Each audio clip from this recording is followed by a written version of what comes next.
할렐루야, 반갑습니다. 우리 서로 다 같이 인사하겠습니다. 주님이 자리에 계십니다. 다시 한번 하겠습니다. 오늘 좋은 일이 일어납니다. 아멘 하신 분들에게 이 밤에 좋은 일이 일어나게 될 줄 믿습니다. 지금 아멘 하신 분들에게 하나님의 더 큰 은혜가 임하게 될 줄 믿습니다. 신명기 27장 말씀에 보면 내 백성아 너희가 내 말에 응답하여 아멘 할지어다. 내 백성아 너희가 내 말에 화답하여 아멘 할지어다. 우리가 아멘만 잘해도 하나님께 영광을 돌리게 된다고 고린도서 1장 20절은 이렇게 말씀하고 있습니다. 하나님의 약속의 말씀을 얼마든지 그리스도 안에서 예가 되니 그런즉 그로 말미암아 우리가 아멘하여 하나님께 영광을 돌리게 하느니라. 할렐루야. 이렇듯이 하나님은 지금도 예배자들을 찾고 계세요. 우리 주님께서 사마리아 여인에게 찾아가서 예배의 민주화를 시킨 다음에 아주 이런 유명한 말씀을 하셨는데 요한복음 4장 23절에 24절 말씀을 보면 하나님께 예배하는 자들은 신령과 진정으로 예배할 때가 오나니 지금이 곧 그때라. 아버지께서는 자기에게 예배하는 자들을 찾으시니라. 하나님은 영이시니 예배하는 자가 신령과 진정으로 예배를 드려야 된다고 말씀하고 있습니다. 그 예배라는 단어가 어디에서 태동이 됐냐면 창세기 22장에 보면 하나님께서 아브라함을 택하시고 그 아들 이삭을 번제로 바치라고 할 때 그 예배의 시작 샤라는 말씀이 거기에 등장하기 시작하는데 샤라는 뜻이 무슨 말씀을 내포하고 있냐면 무릎 꿇고 경배하다, 무릎 꿇고 복종하다는 그 뜻을 내포하고 있어요. 그 하나님께서 우리들에게 우리의 상식과 이성은 도저히 납득하지 못하는 그 독자의 이삭을 바치라고 하는 데부터 그 예배라는 단어가 시작이 되는데 창세기 22장 5절에서 6절 말씀을 보면 내가 아이와 저기 가서 예비하고 너에게 돌아오려니 이에 아브라함이 번제나무를 가져다가 그 아이 이삭에게 지우고 자기는 손에 칼과 불을 가지고 그 아이와 동행했다고 말씀하고 있어요. 이렇듯이 우리의 상식과 이성으로 도저히 납득하지 못하는 하나님의 약속의 말씀에 믿음으로 순종하고 복종하는 것이 샤라는 뜻을 내포하고 있는데 예배는 거기에서부터 시작이 되었다고 말씀하고 있어요. 매일매일 예배에 집중했던 사도 바울은 로마서 12장 1절에 2절 말씀을 통해서 그러므로 형제들아 내가 하나님의 모든 자비하심으로 너희를 권하노니 너희 몸을 하나님이 기뻐하시는 거룩한 산제사로 드려라. 이는 너희 드릴 영적 예배니라. 너희는 이 세대를 본받지 말고 오직 마음을 새롭게 함으로 변화를 받아 하나님의 선하시고 기뻐하시고 온전하신 뜻이 어디에 있는지 예배를 통해서 신앙의 안목을 활짝 열어주신다고 우리 주님께서 말씀하고 있어요. 우리 주님께서 이 이스라엘 백성들을 택하시고 이제 홍해를 건너게 한 다음에 광야에서 모세와 하나님의 영으로 감동된 그들에게 첫 번째 명령하신 일들이 있는데 하나님이 거하실 집을 세우라고 말씀하셨어요. 출애굽기 25장 1절 8절 9절 말씀을 보면 여호와께서 모세에게 일러 가라사대 내가 거할 성소를 그들을 시켜 나를 위하여 칠때 내가 내게 보이는 모양대로 장막의 기구와 식양을 따라 지을지니라. 쉽게 얘기하면 하나님이 거하실 처소, 하나님이 예비하신 그 집을 지으라고 말씀하셨습니다. 그 이유가 무엇인가 하면 출애굽기 25장 22절에 해답이 기록되어 있는데 내가 거기서 너희와 만나고 할렐루야. 이렇듯이 2023년도 5월달을 살아가는 우리들에게도 여러분들을 보고 싶어서 만나고 싶어서 하나님께 귀히 쓰시는 설화산 기도원에 저와 여러분들을 초청한 줄 믿습니다. 제가 이 설화산 기도원에 딱 세 번째 설교하는 날인데 제가 올 때마다 하나님께서 육의 신비에 새겨주신 세 가지의 말씀이 있어요. 첫 번째가 역대하 6장 20절 말씀에 보면 주께서 전에 말씀하시기를 내 이름을 거기 두르라 하신 곳 이곳을 향하여 주의 눈이 주의하여 몹시며 종들이 이곳을 향하여 비는 기도를 들어 응답하신다고 말씀하셨고, 두 번째 이사야 56장 7절 말씀을 보면 내가 그를 나의 성산으로 인도하여 기도하는 내 집에서 그들을 기쁘게 할 것이며 그들의 번제와 희생은 나의 단에서 기꺼이 받게 되리니 내 집은 만민이 기도하는 집이라 일컬음을 얻게 될 것이라. 마지막 세 번째 역대하 7장 15절에서 16절 말씀을 보면 내가 이 전을 택하고 거룩하게 하여 내 이름을 영영히 거기 있으리라 하였느니라. 내 눈과 마음이 항상 여기에 있으리라.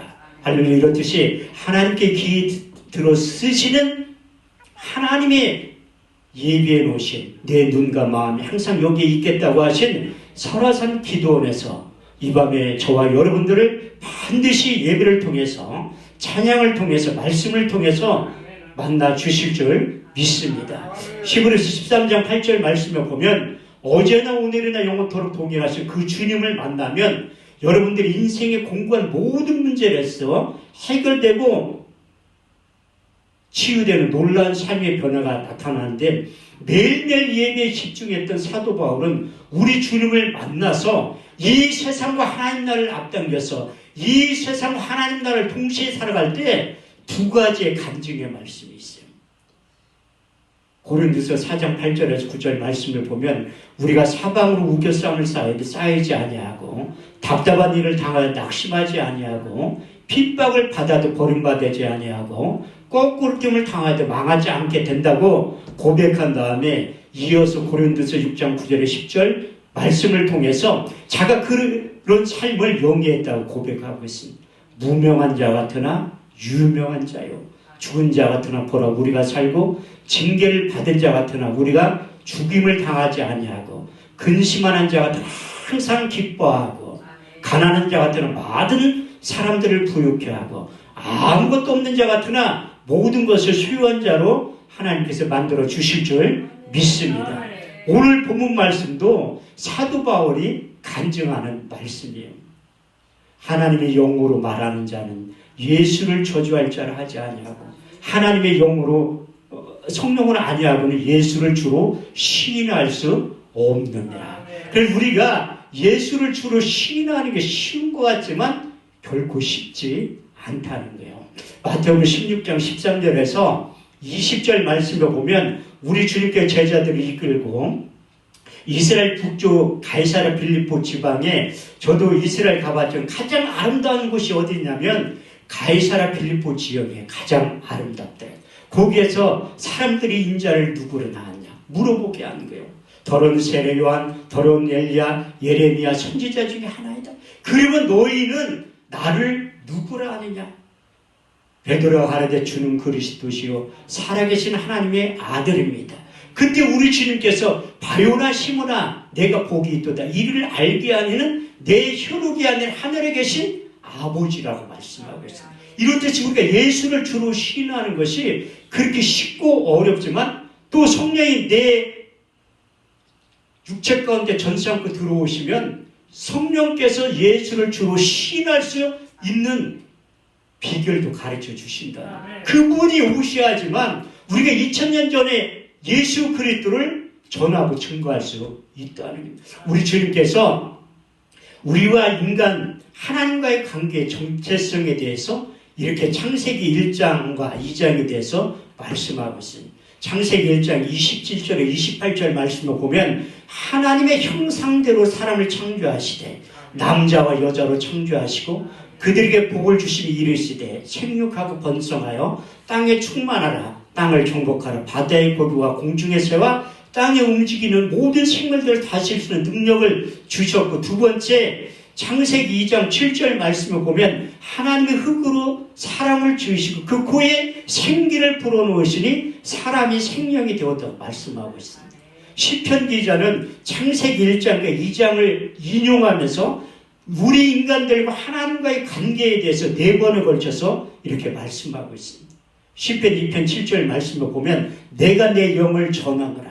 너희는 내 아들과 딸들이라. 오늘날 내가 너희를 낳았다고 말씀하셨고, 두 번째 시편 80편 6절 말씀을 보면 여호와께서 가라사대 너희는 지존자의 다 아들과 딸들이며 신적인 존재라고 말씀하고 있습니다. 세 번째 시편 139편 13절 말씀을 보면 주께서 내 장부를 지으시며 내 모태에서 나를 조직하셨다고 말씀하셨고, 시편 139편 16절 말씀을 보면 나의 형제들이 이르기에 주의 눈에 보셨으며 내가 정한 날에 되기 전에 주의 책에 다 기록이 되었다고 말씀하고 있습니다. 우리 주님께서도 이제 창세기 1장과 2장 말씀을 인용하시고 시편 기자가 써놨던 그 네 가지의 말씀을 인용하시면서 우리와 하나님과의 정체성에 대해서 요한복음 10장 34절 35절을 통해서 정확하게 결론을 내려주시는, 너희 율법에 기록한 바 내가 너희를 신이라 하지 아니하느냐, 성경은 폐하지 못하나니, 하나님의 말씀을 받은 사람들을 신적인 존재, 영적인 존재라고 표현하고 있습니다. 근데 왜 우리가 육신적인 존재, 정신적인 존재로만 타락했냐면 우리 육체 가운데 죄가 들어왔기 때문에 하나님의 영이 우리 육체 가운데 떠났다고 말씀하고 있습니다. 창세기 6장 5절 말씀을 보면 사람이 죄가 세상에 간영함과 그 모든 계획과 생각 항상 악한 것뿐임을 아시고 사람 지으셨음을 한탄하셨다고 말씀하고 있습니다. 창세기 6장 3절 말씀을 보면 여호와께서 가라사대 나의 영이 사람과 함께하지 아니하리니 이는 그들이 육체가 됨이라. 그러나 그들의 날은 120년이 되었다고 말씀하고 있습니다. 죄로 인하여 하나님의 영이 우리 육체 가운데 떠났지만 하나님께서 우리를 불쌍히 여겨주셔서 요엘 선지자를 통해서 이런 약속의 말씀을 하셨어요. 여러분들 잘 알고 있는 요엘서 2장 28절에 29절 말씀을 보면 그 후에 내가 내 신을 남종과 여종들에게 부어주리니 너희 자녀들은 장래일을 말할 것이요 너희 늙은이는 한 꿈을 꾸고 너희 젊은이는 한 상을 보게 될 것이다. 그 후에 내가 내 신을 남종과 여종들에게 부어주실 거라고 말씀하셨어요. 그리고 우리 주님께서 생전에 마지막 고별 설교할 때 요한복음 14장, 요한복음 15장, 요한복음 16장에 3장에 걸쳐서 그분이 오셔야지만 예수님에 대해서 자세히 말할 것이고 그분이 오셔야지만 예수께서 한 말을 생각나게 하실 것이라 보혜사 진리의 성령에 대해서 4번에 걸쳐서 말씀하시고 첫 번째 하시는 말씀이 요한복음 14장 16절에 18절 말씀을 보면 내가 아버지께 구하겠으니 그가 또 다른 보혜사를 너희에게 주사 영원토록 너희와 함께 있게 하시리니 그는 진리의 영이라. 이 세상은 능히 그를 받지 못하나니 그를 보지도 못하고 알지도 못함이라. 내가 너희를 고와 같이 버려두지 아니하고 너희에게 다시 오신다고 말씀하셨습니다. 두 번째 요한복음 14장 26절 말씀을 보면 보혜사 곧 아버지께로부터 너희에게 보내실 성령 그가 너희에게 모든 것을 가르치시고 내가 말한 모든 것을 생각나게 하시리라. 많은 분들이 제가 IQ가 좋다고 생각한 저는 여기 앞에 계실 권사님보다 IQ가 안 좋다니까요. 하도 제가 집회가 끝나고 나면 목사님들이 IQ 검사를 한번 해보라고 해요. 그래서 제가 한번 해본 적이 있다니까요. 내 IQ가 실질적으로 몇인가. 근데 200이 나온 거 IQ 검사는 상당히 머리 좋죠. 저 뒤에 계신 사모님보다 사실은 제가 IQ가 낮다니. 우리 딸하고 합쳐가지고 200이라는 거예요. 저 혼자 200이면 얼마나 좋겠어. 여러분들이 제가 한 설교 조금만 더 들으면 야 신기하다 어떻게 저렇게 설교를 하지? 그렇게 익숙해지면 여러분들이 놀라운 삶의 변화가 나타나기 시작합니다. 제가 그 예고편을 말씀드렸는데 7월 3일 그 주간에 여기 오시면 저 만날 수 있다니까요. 제가 존경한 노베드로 목사님이 주간 강사로 저를 부른 거예요. 제가 노베드로 목사님 원장님이 한 16년 정도 됐어요. 그런데 그 대선배 목사님이지. 그래서 제가 오살리 기도원 집회할 때도 그 노베드로 목사님을 제가 모신 거예요. 일부러. 바쁘신 분들 왜 미국 가기 전에 이틀 전에 와서 내가 그 부흥사 선배로서 존경한 이유가 뭐냐면 나 같으면 한 목사도 안 갈게. 미국 집회 이틀 있다 가야 되는데 거기 선수 오셨다니까요.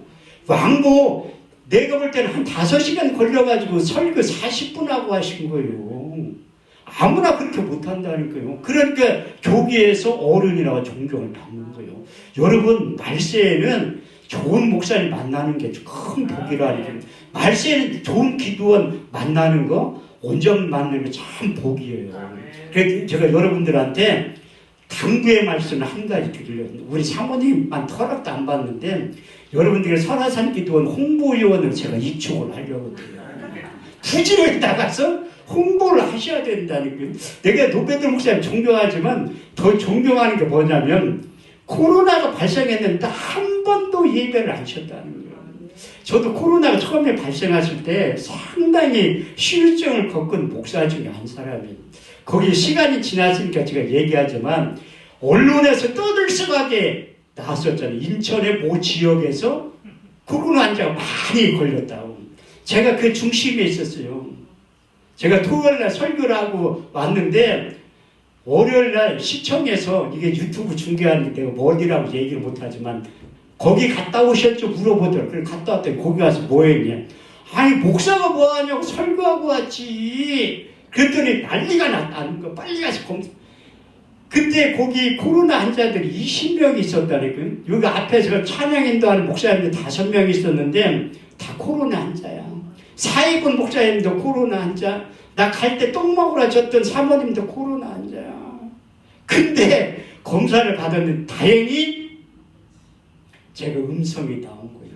그래서 자가격리하면서 14일 동안 정부에서 40만 원 주면서 성경을 읽도록하게 만들었다니까요. 얼마나 내가 성경을 안 읽으면 하나님이 강제적으로 성경을 읽게 하려고 자가격리하면서 만든 거예요. 그 성경을 읽도록하고 모세오경까지 다 읽은 거예요. 그 하나님이 이 성경 읽게 하는 방법도 여러 가지지만 그만큼 성경을 가까이 하지만 사도 바울 누구보다도 성경을 가까이 했던 사람이, 왜냐하면 모세의 글과 선지자의 글과 시편에 등통했어요. 우리 주님께서도 성경에 등통했다니까요. 그래서 사도 바울은 자기가 우리 주님을 인격적으로 만난 다음에 변해서 새 사람이 되었다고 말씀하고 있습니다. 제가 성경 속에 가장 좋아하는 인물 중에 한 사람이 누구냐면 사도 바울이에요.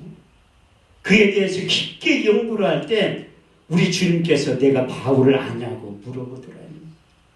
성경 속에서 가장 시임받았던 인물 중에 한 사람이 바울이라는 겁니다. 그는 목회자로서도 또 선교사로서도 또 붕사로도 쓰임받았다는 거예요. 그 에베소 4장 11절 말씀에 보면 5가지 직임에 대해서 기록되어 있습니다. 사도와 선지자와 복음 전한 자, 목사와 교사로 쓰임받았다는 거예요.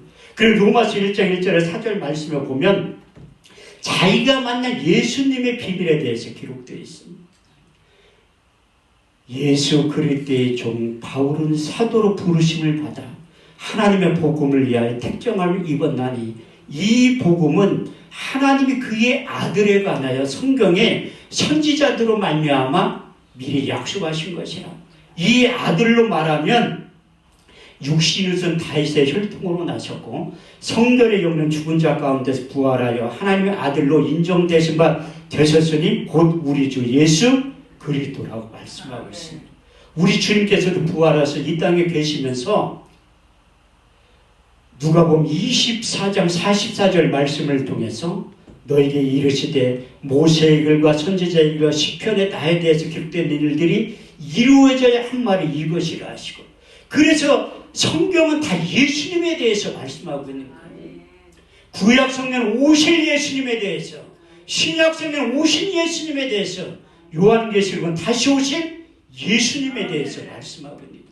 그래서 대선지자는 이사야 선지자의 입술을 통해서 3번에 걸쳐서 말씀이 육신되어 오신 예수님에 대해서 기록하고 있습니다. 첫 번째 이사야 7장 14절 말씀에 보면 주께서 친히 징조로 너에게 주실 것이라. 보라 처녀가 잉타하여 아들을 낳을 것이요 그 이름을 임마누엘이라 해라. 두 번째 예언의 말씀이 이사야 9장 6절 말씀을 보면 한 아이가 우리에게 낳고 한 아들을 우리에게 주신 바 되었는데 그 어깨에 정사를 메었고 그 이름은 기묘자라 모사라 청렴하신 하나님이라 영존하신 아버지라 평강의 왕이라 할 것이니라. 마지막 세 번째 예수가 인류의 대성으로 나타나서 십자가의 죽으심과 그 가정과 이유에 대해서 이사야 53장 1절에 6절에 이렇게 말씀하고 있습니다. 우리의 전한 것을 누가 믿었느뇨? 여호와의 팔이 네게 나타나느뇨? 그는 주 앞에서 자라나기를 연한 순 같고 마른 땅에 낳은 줄기 같아서 곤 모양도 없고 풍채도 없은즉 우리의 보기에 흠모할 만한 아름다운 것이 없도다. 그는 멸시를 받아서 사람에게 실어버림 받았으며 간구를 많이 겪었으며 질고를 하는 자라. 마치 얼굴을 가리우고 사람을 바라보지 않음을 받는 자 같아서 멸시를 당하였고 우리도 그를 귀히 여기지 아니하였도다. 그는 실로 우리의 질고를 지고 우리의 슬픔을 당하였거늘 우리는 생각하기를 그는 징벌을 받아서 하나님께 맞으며 고난을 당한다 하였노라. 그가 찔림은 우리의 허물을 인하며 그가 상하면 우리의 죄악을 인함이라. 그가 징계를 받음으로 우리가 평을 누리고 그가 채찍에 맞음으로 우리가 나음을 입었도다. 할렐루야. 이렇듯이 이사야 선지자의 입술을 통해서 하나님의 약속의 말씀이 선포되었던 것은 하나님의 때 하나님의 방법으로 반드시 나타나게 된다고 성경은 말씀하고 있습니다. 시편 89편 34절 말씀을 보면 내 언약을 파하지 아니하고 내 입술을 낸 것도 변치 아니하리라.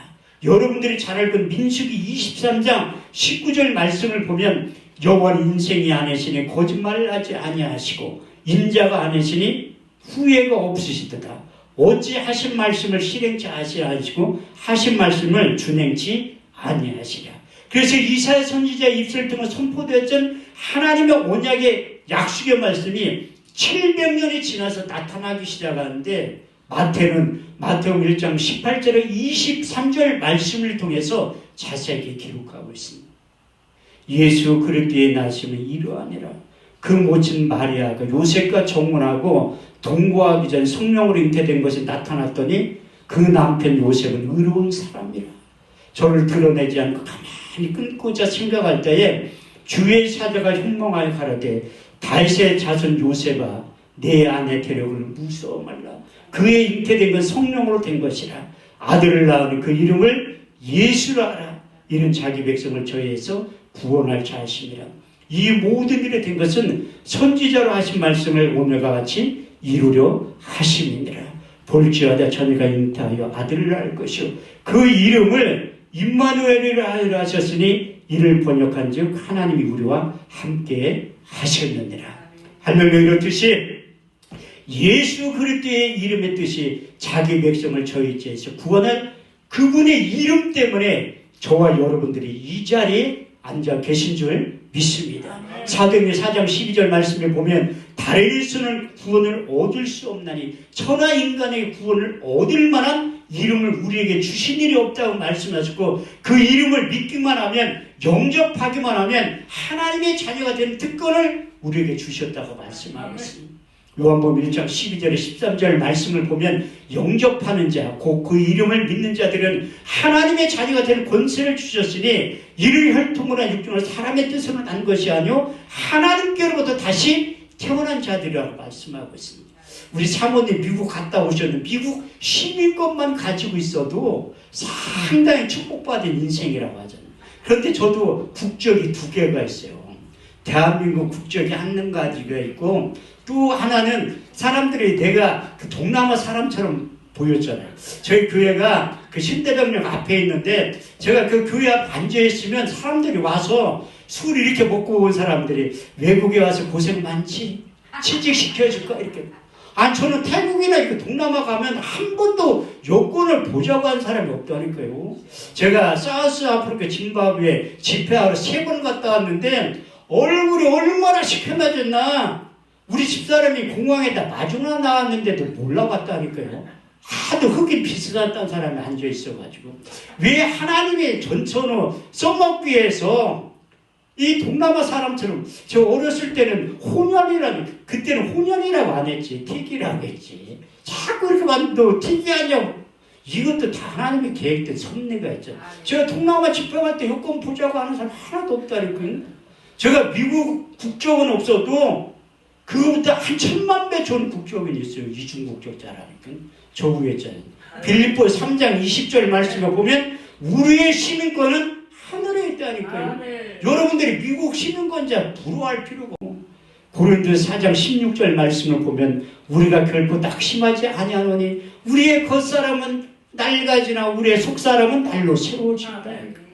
창세기 5장에 보면 우리 조디에게는 권사님도 소녀라니까. 그때 평균 수명이 900살이에요. 900살. 최초의 인간 아담은 930살까지 살았고, 가장 오래 산 사람이 무드셀라라는 사람인데 969살까지 살았다는 거예요. 거기에 비하면 우리 사모님은 소녀라니까, 소녀. 거기 친정 어머니 권사님은 소녀예요.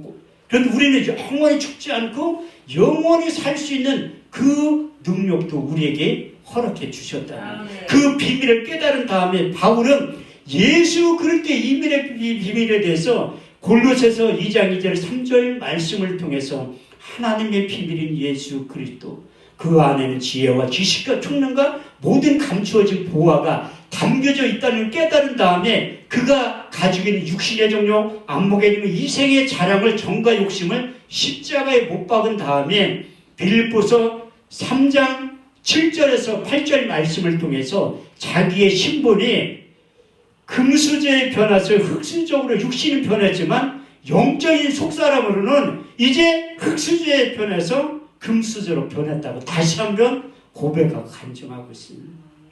무엇이든지 내게 유익하던 것을 그리스도 예수를 위하여 해로 여길 뿐더러 해로 여기면 내 주 예수 그리스도를 아는 지식이 가장 고상함이 이남이라.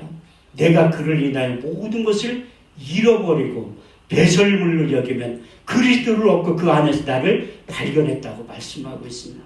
그래서 사도 바울이 변해서 새 사람 되었다고 고백하고 있습니다. 그 새 사람이라는 단어가 성경에 딱 4번 나오는데, 제가 새 사람이라는 단어가 왜 이렇게 관심이 많냐면, 저도 바울처럼 변해서 새 사람 되었지만 제가 새 사람 교회 목사이기 때문에 관심이 많은 거예요. 다 성경이 자기의 관심 있는 것만 보게 된다니까.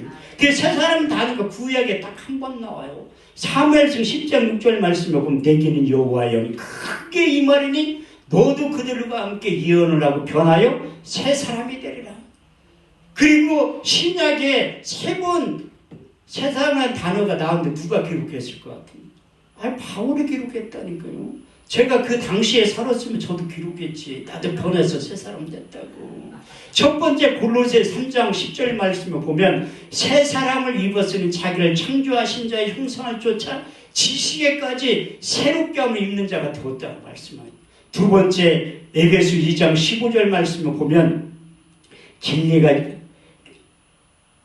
예수 안에 있는 것 같이 과연 그에게서 듣고 그에게 가르침을 받았을진데 너희는 유혹의 육심을 따라 썩어져가는 구습을 쫓는 옛사람을 벗어버리고 의와 진리와 거룩함을 새 사람을 입으라고 얘기하고 있어요. 새 사람 되려고 아무리 노력했지만 안 된다는 거예요. 온수된 것 곧 계명에 속한 율법을 자기 육체로 펴하셨으니 이는 이들로 자기 안에서 새 사람을 지어 합평하게 하셨다고 말씀하고 있어요. 그가 이제 변해서 하늘의 시민권을 가지고 있었지만 또 그를 하나님의 자녀에서 주님의 제자로 불렀다고 말씀하고 있습니다. 여러분들이 잘 알고 있는 이사야 43장 1절 말씀에 보면 내가 너를 구속하였고 내가 너를 지명하여 불렀나니 너는 내 것이라고 말씀하고 있습니다.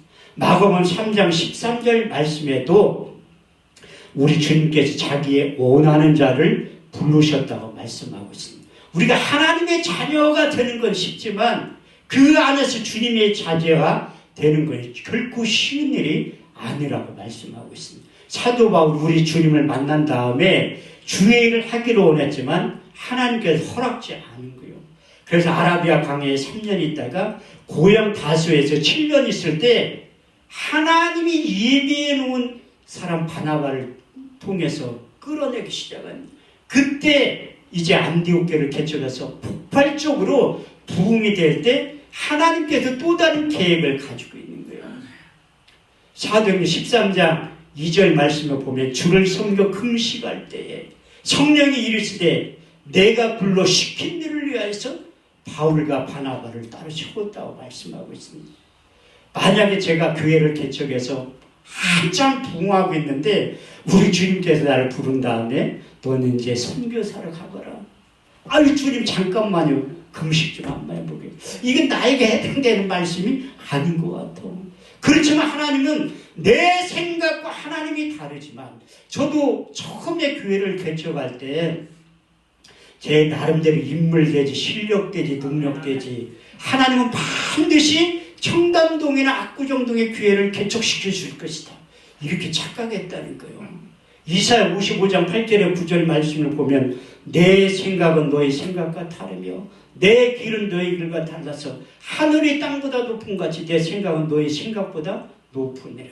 제가 분당에 15년 처음에 개발되기 전부터 살았어요. 그런데 성남에 그렇게 못 사는 동네가 있는지조차도 몰라요. 거기서 교회를 개척하게 만든 거예요. 그렇지만 하나님 앞에 기도하기 시작한 겁니다. 기도 응답이 없으면 좀 제목을 바꿀 필요도 있어요. 하도 압구정동이나 청담동 보낸 응답이 없으니까 이제 기도 제목을 좀 바꿨어. 하나님, 나 청담동이나 압구정동 아니어도 좋으니까 서울로만 보내주세요. 서울로만. 서울 8년 만에 응답받았다니까. 근데 교회가 부흥돼서 이사가면 얼마나 좋아. 보증금 다 까먹고 길거리를 남게 생긴 거예요. 그런데 하나님이 예비해 놓은 사람이 있었다니까요. 그것은 7월 3일날 오면 제가 말씀드립니다. 왜? 한 사람이라도 오게 만들어야지. 아니 저도 여기 와가지고 개인 집회할 때 잘해야지. 원장님이 또 부르지. 못해봐요. 사람 동원 안 내. 에? 그러면 누가 나를 부르겠어. 내 설교는 그래도 나름대로 잘한다니까요. 제가 우리나라 설교 3번째 잘하는 목사였는데 2등으로 올라갔어요. 설교 가장 잘하는 목사님 조영주 목사님인데 소천하셨잖아. 그럼 당연히 내가 2등으로 올라갔잖아요. 1등이 누구냐? 노베드로 목사님이 1등으로 올라갔다니까요. 자연적으로. 제가 2등이에요. 여러분들 인정할지 안 할지 몰라도 우리 교인들은 제가 설교 제일 잘한다고 해요. 그렇게 세뇌를 시켰다니까요. 아니 담임 목사가 제일이지. 그리고 또 설교를 오래 들으면 야 신기하다 이렇게 해요. 그래서 이 성남에서 이사 가는데 그 주일날 우리 교회에 양복 입고 찾아온 분이 있었어. 우리 교회에 양복 입고 오는 분들은 목사님들밖에 없어요. 교인들은 다 쓰리빠 신고 출애니 그 상디다스 그거 입고 반바지 입고 그냥 머리도 안 감고 오는 사람들만 있는데 근데 양복 입고 딱 온 거야. 내일 이사 가야 되는데 설교가 끝난 다음 식사 대접을 하고 싶다고. 그래 나가서 먹으니까 목사님 내가 여기 이사한 지 한 3개월 됐는데 드디어 교회를 정했다는 거야. 목사님 설교를 들으니까 너무 은혜가 된다는 거. 감사합니다. 그러니까 내가 내일 이사 간다.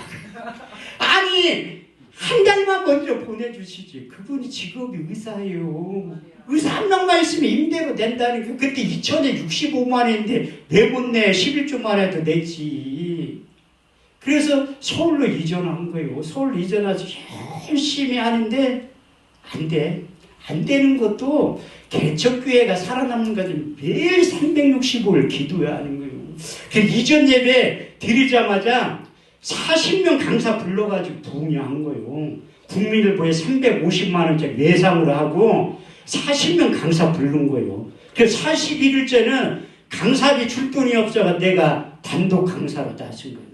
저 한 목 놓고 설교 잘해요. 왜냐하면 신방을 가고 싶어도 사람이 있어야지. 우리 집사람밖에 없는데 제가 목회하면서 딱 우리 주님을 2번 원망해 본 적이 있어요. 제가 딸 1명밖에 없는데 천만다행이지 2명, 3명 왔으면 큰일 날 뻔했다니까요. 항상 우리 딸내미한테 목사의 자녀는 하나님이 책임져 걱정하지 마. 우리 딸내미가 중학교 입학한다면 내가 새벽 예배 끝나면 커피포트에 물 끓이는 거예요. 고생 안 해본 목사님들은 몰라. 뜨거운 물로 안 나와. 왜 안 나와? 가스비가 끊겼으니까 안 나오는 거지. 야 저녁 때 좀 머리 좀 감어. 기집애를 안 된대. 머리 붕 떠가지고 커피통에 물 끓여가지고. 아빠 우리는 언제까지 이렇게 살 거야? 언제까지. 목사의 자녀는 책임져. 걱정하지 마. 하나님 책임일 거야. 고등학교 입학 딱 하고더니 아빠 나 좀 보자. 목사님 나 좀 보자. 우리 딸한테 목사님이라는 소리를 여태까지 한 5번도 안 들어봤어요. 자기 아쉬울 때만 목사님. 코로나 그 백신 맞고 죽기 일보 직전에 전화 왔더라. 기도원 목사님 나 좀 살려주세요. 자기 아쉬울 때 목사라고 불러 아빠라고 부르지 안 부른다는 거예요. 고등학교 입학식 왔다고 아빠 할 얘기 있대. 엄마도 일로 와보래. 나 이제 다른 교회 다니는 거야. 왜 그러냐니까 나 이제 거짓말하는 목사 밑에서 신앙생활 못하겠다는 거야. 삶의 변화가 하나도 없는데 우리 집사람들 교회 부흥이 안 되니까 요래 있다. 나도 다른 교회 가고 싶대. 그게 현실이에요. 그래서 서울로 이전한 다음에 그 41일째부터 내가 부흥회를 하기 시작한 거예요. 사람들이 누가 있어? 없지. 우리 집사람 혼자 앉혀놓고 하는 거지. 딸은 안 들어와. 다 끝나야 들었는데 제가 목회 20년 하면서 제일 미안한 게 딸이라니까요. 딸이 그래서 뭐 해달라고 하면 다 해주고 싶은 거야. 우리 집사람한테 하나도 안 미안해요. 사모로만 있을 때는 상당히 미안하지. 그런데 자기도 목사, 나도 목사잖아. 뭘 미안해. 하나님이 이러는데 하나도 안 미안하다니까요. 목사 안수 받고 난 다음부터 하나도 안 미안해요. 사모로 있을 때는 미안했는데 하나도 안 미안해. 그런데 제가 왜 우리 대표자님 설교를 좀 끊으라고 사인을 주는데 5분만 더 하고 말할게요. 그 모살리 기도원의 설교 가장 오래 하는 분이 누구냐면 원장님이라니까요. 그리고 함덕교 목사님도 오래 해요. 나도 함덕교 목사님도 대표자면 나도 대표자야. 그건 원래 40분만 해야 되는데 5분만 더 하려고 해요. 왜? 끝마무리를 잘해야 돼. 그래서 사도 바울이 그가 우리 주님께서 그를 부른 거예요. 내가 불러 시킨 일을 위해서 하나님이라는 거예요. 근데 그가 사역을 하면 할수록 예수 만나면 팔자가 피해야 되는데 거꾸로 된 거야. 엄청 두드러 맞고 강대 위험과 고난과 핍박을 받았다 기록돼. 근데 사도 바울은 그의 마음 가운데 주님의 마음을 가지고 있었던 거예요. 고린도서 2장 16절 말씀에 보면 누가 주의 마음을 알아서 주를 가르치겠느냐? 그러나 우리가 그리스도의 마음을 가졌는데 그가 주님의 제자로 부르심을 받은 다음에 가는 곳곳마다 복음을 전하고 교회를 세우면 딱 한 군데 교회를 세우지 못한 것이 있습니다.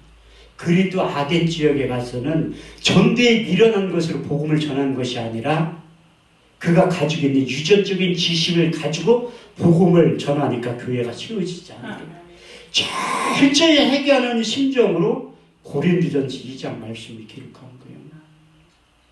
형제들아 내가 너희 가운데 나가 하나님의 증거를 전할 때 말과 지혜의 아름다운 것을 하지 않았느니 내가 예수 그리스도와 그의 십자가에 죽으신 것 외에는 아무것도 알지 아니하기로 작정하였습니다. 내가 너희 가운데 거할 때 약하며 두려워하며 심히 떨어노라. 내 말과 내 전도함이 지혜의 권하는 말로 하지 아니하고 다만 성령의 나타남과 능력으로 하여 너희 믿음이 사람의 지혜에 있지 않고 하나님의 능력 가운데 있게 하려 하였노라. 우리가 온전한 자들 중에서 이 지혜를 말하노니 이 지혜는 이 세상에 없어질 지혜가 아니요 또 이 세상에 없어질 관원들의 지혜가 아니요 오직 비밀한 가운데 있는 감추었던 것인데 하나님의 우리의 영광을 위하사 만세전에 미리 정하신 것이라. 이 지혜는 이 세대의 관원이 하나도 알지 못하였나니 만일 알았더라면 영광의 주를 십자가에 못 박지 아니하였으리라. 기록된 바 하나님 자기를 사랑하는 자들을 위하여 예비하신 모든 것은 눈으로 보지 못하며 또 마음으로 생각지 못하였던 것 같으니 오직 성령으로 이것을 우리에게 보이셨으니 성령은 모든 것 곧 하나님의 깊은 것이라도 통달하시느니라. 사람의 사정을 사람 속에 있는 영에 누가 알리요 이와 같이 하나님의 사정도 하나님의 영 외에는 아무도 알지 못하느니라. 우리가 세상의 영을 받지 아니하고 아버지께로부터 온 영을 받았으니 이는 우리로 하여금 하나님께서 은혜로 주신 것들을 알게 하려 하시니라. 우리가 이것을 말하거니와 세상에 가르친 말로 하지 아니하고 성령이 가르치신 것으로 하니 신령한 것은 신령한 것으로 분별하느니라.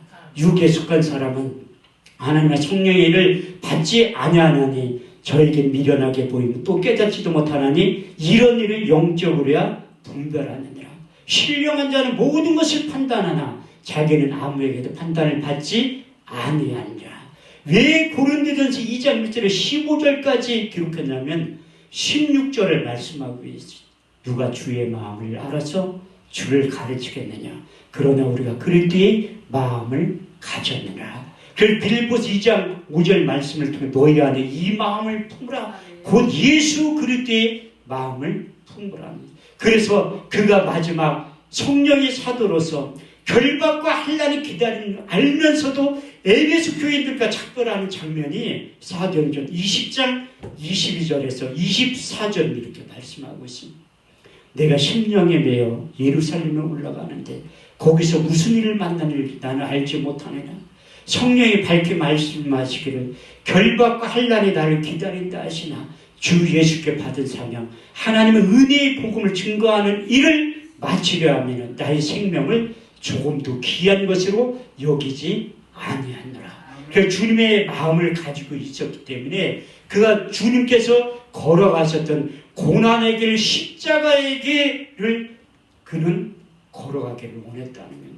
그 십자가 사건에 대해서 고린도전서 1장 18절 말씀을 보면 십자가의 도가 멸망하는 사람이 밀어나는 것이요 구원을 얻은 우리에게는 하나님의 능력이 되었다고 고백한 다음에 그 유명한 로마서 14장 8절 말씀을 통해서 그의 마지막 신앙 고백 같은 말씀을 기록하게 놓은 거예요. 우리가 살아도 주를 위하여 살고 죽어도 주를 위하여 죽나니 우리가 사나 죽으나 우리가 주의 것이로다.